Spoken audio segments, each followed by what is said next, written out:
Bonjour, aujourd'hui nous allons passer donc cette session du cours sur le mariage. Nous allons parler de la gestion des conflits dans le couple. Et je prie que ce cours vraiment vous prépare à une vie de couple heureux. Je prie que ce cours vous permette, vous qui êtes déjà en couple, de pouvoir savoir comment gérer chaque fois qu'il y a un feu à la maison. Car le feu ne doit pas brûler au point de consumer ce qu'il y a dans la maison et les maisons voisines. Que le Saint-Esprit puisse nous aider. Amen. Les sources de conflits. Donc, là, en fait, on va citer un peu qu'est-ce qui amène les conflits dans les couples. Pourquoi est-ce que monsieur et madame se mangent le nez, ne se parlent plus. Et puis, voilà, qu'est-ce qui amène ça? L'essentiel, on a dit, c'est la chair. Mais à quel niveau encore? On va les citer parce que si vous le savez avant d'entrer dans le mariage, vous saurez peut-être ce cours va être votre thème de mémoire, de projet de vie. Et donc, vous serez amené alors à dire dans votre couple à vous comment vous allez faire lorsque ces choses-là voudront amener de problèmes entre vous. Donc, les conflits dans le couple sont d'abord le résultat du péché. Donc, la chair qui vous amène à pécher.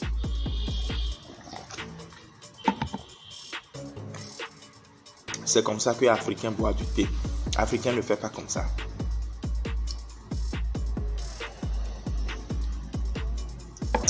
Non. Je vais faire encore, vous allez voir.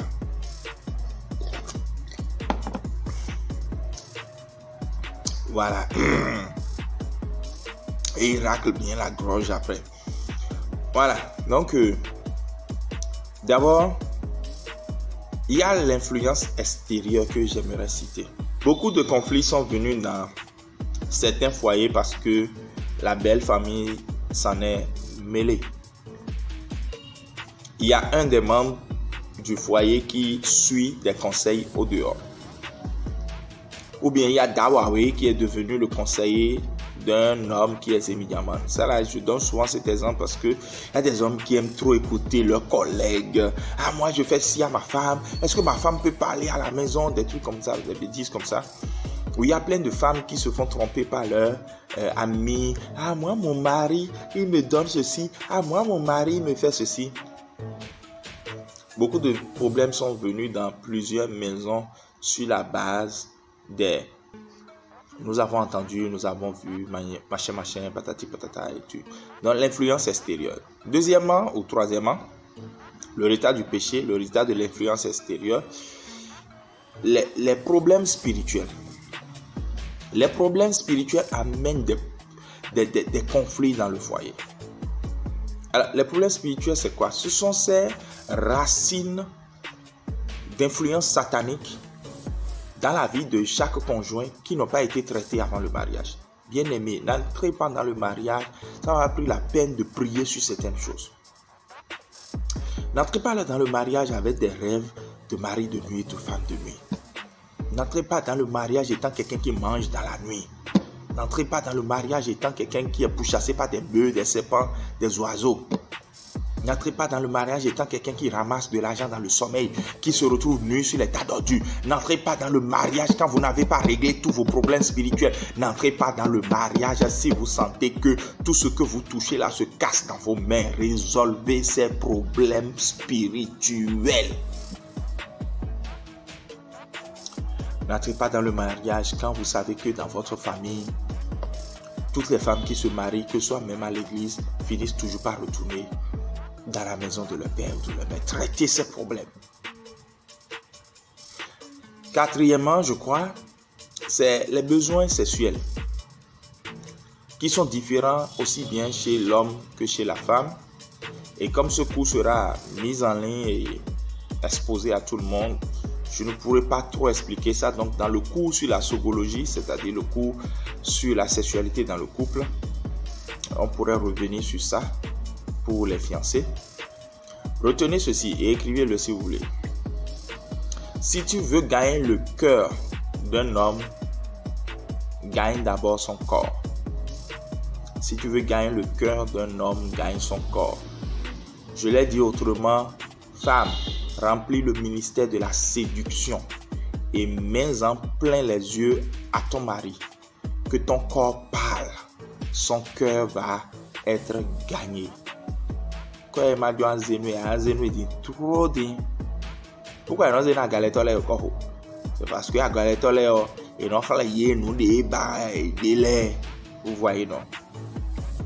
On n'a pas dit que tu es une prostituée, mais tu es sa femme et tu as le ministère de la séduction à remplir. Ne deviens pas trop familière dans la maison au point où tu es familière, tout est familier, tu ne te maquilles jamais à la maison, tout est familier à la maison. Les seins là sonnent toujours 18h30, alors que quand tu veux sortir, les seins sonnent 9h30, 9h45 plutôt, ou bien 21h45. Non, il faut arranger les choses. Arrange un peu les choses. C'est de toi que je parle. Toi qui es marié, qui est venu ce soir là. Et donc, la deuxième phrase que tu peux noter, c'est: si tu veux gagner le corps de ta femme, gagne d'abord son cœur. C'est l'inverse maintenant, monsieur. On ne saute pas sur une femme comme ça pour gagner son corps. C'est impossible. Il faut d'abord gagner son cœur par la bonne parole, par le bon comportement. Tu ne peux pas avoir rabroué la personne dans la journée et espérer maintenant gagner son corps le soir. C'est pas possible. Donc, pour gagner son corps, il faut gagner d'abord son cœur. Autre chose qui peut amener des problèmes dans le foyer, c'est les soupçons d'infidélité. Les soupçons. J'ai dit, il n'y a même pas d'infidélité. Mais les femmes qui sont CIA, KGB, Mossad, et qui pistent leur mari, on fouille dans le téléphone, on soupçonne. Qui est la personne qui est venue? Qui est cette femme-là? Pourquoi tu salues la sœur là à l'église? Et les soupçons ne nous avantagent pas quand nous sommes dans un foyer. Autre chose, c'est l'éducation des enfants. Surtout quand l'un et l'autre, vous ne vous êtes pas entendu sur un postulat de comment vous allez éduquer vos enfants. Et chacun veut faire comme il veut. Et finalement, ça amène des problèmes entre vous deux. Donc, voilà un peu les conseils que je peux donner. Voilà un peu ce que j'ai pu partager avec vous d'une manière un peu spéciale. J'espère que vous avez compris. Shalom et donc à tout à l'heure, posez vos questions. Je suis déjà là pour y répondre.